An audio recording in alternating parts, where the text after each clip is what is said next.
Sylvia, Marion, qui es-tu? Marion, qui est-elle? Je vais lire. Après son divorce, Marion décide de tout plaquer. Elle a besoin de fuir son passé, de recommencer sa vie. Elle est pressée, elle vient d'avoir 40 ans. Elle ne s'en doute pas, mais la découverte d'une maison abandonnée à l'étrange réputation va bouleverser sa vie. C'est comme un appel, un rendez-vous pris depuis longtemps. Contre toute attente, Marion achète la maison et réalise au fur et à mesure des jours que celle-ci est vivante et qu'elle lui ouvre les portes d'une autre réalité profonde et mystérieuse. C'est l'histoire d'une métamorphose. C'est un retour vers une vie plus authentique où la magie n'est jamais loin. C'est aussi une quête de sens. Quel est le sens de la vie? Quel est le regard que l'on porte sur le monde, sur la nature, les étoiles, la lune, les animaux? Est-ce qu'il existe une autre réalité que celle de tous les jours? Voilà ce que contient ce livre. J'aime beaucoup la manière dont Marion nous parle d'elle. C'est aussi une histoire d'amitié. Oui, mais c'est une histoire. Alors, c'est un roman aussi, je dirais, un peu girly. C'est le terme un peu à la mode, parce que c'est une histoire de filles, de copines, de ce qu'on appelle maintenant la sororité, les sorcières, les magiciennes. Effectivement, c'est une histoire de femmes aussi. Donc Marion, c'est une femme comme toi, moi, comme plein d'autres, qui a envie à un moment donné de changer sa vie et qui achète une maison. Voilà. Et après, il se passe quoi? Il y a une intégration dans un village, il y a plein de choses en fait, on voit l'évolution. Elle est un peu dépassée par tout ce qui lui arrive parce qu'elle est attirée irrémédiablement par cette maison.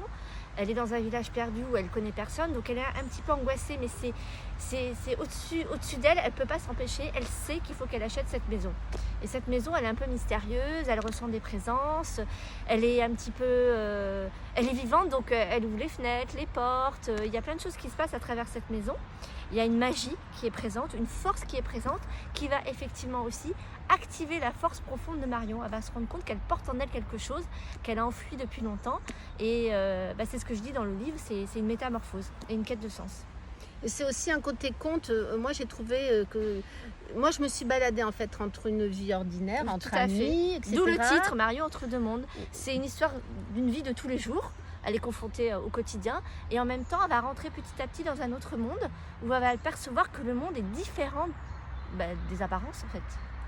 Et en fait, quand on rentre dans cet autre monde, moi, je me suis trouvée à un moment donné, si tu veux, comme la petite fille qui était dans les contes. Tout à fait. Voilà, Alice au Pays des Merveilles, en fait, tous ces contes que moi j'adore, où on retrouve un peu ce style où les arbres vont parler, voilà, où c'est un peu tout le monde mystérieux. Les maisons parlent. Voilà. C'est comme un peu Colette qui faisait parler les animaux. Donc moi, je fais parler tout ce qui nous entoure. En fait, on se rend compte que écoute, tout est vivant et tout est conscience. C'est ça la magie du monde, en fait. Donc en fait, pour moi, il y avait les trois, disons, la vie ordinaire, puis le côté un peu enfantin, mais parce que je considère qu'on est tous des enfants, au fond de nous, de toute manière, et que moi, je trouve que c'est merveilleux d'avoir mis ça dans le livre aussi, c'est-à-dire de ne pas se prendre au sérieux et de rester connecté à son enfant, et puis à cette magie-là.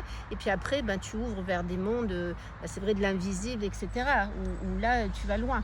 Oui, j'exprime ce que je crois, en fait. Moi, je crois effectivement que la vie, elle est autre que ce que nous voyons tous les jours. Je crois en l'invisible, je crois en l'éternité, je crois aux esprits, je crois aux étoiles. Donc j'ai mis un peu tout ça dans ce livre. Voilà, donc on ne vous en dira pas plus parce que vous pouvez l'acheter. Je mettrai le lien à la fin de la vidéo. Pour ceux qui sont pas loin de Gradignan, vous verrez que j'organise une soirée à la maison à Lilo le 27 novembre ou je ne sais plus, le 26, enfin je ne sais plus, je vous dirai. Voilà, où Sylvia sera là, où on pourra continuer à partager et pousser un peu plus loin cette histoire. Et elle pourra vous dédicacer la porte à ouvrir pour entrer dans un monde mystérieux. En attendant, on vous souhaite une belle journée, rentrez dans vos rêves et puis surtout vivez. Croyez en la magie du monde, parce qu'elle existe vraiment. Alors là, on va faire un coup de baguette magique, 1, 2, 3 et on va disparaître. 1, 2, 3. Bye bye.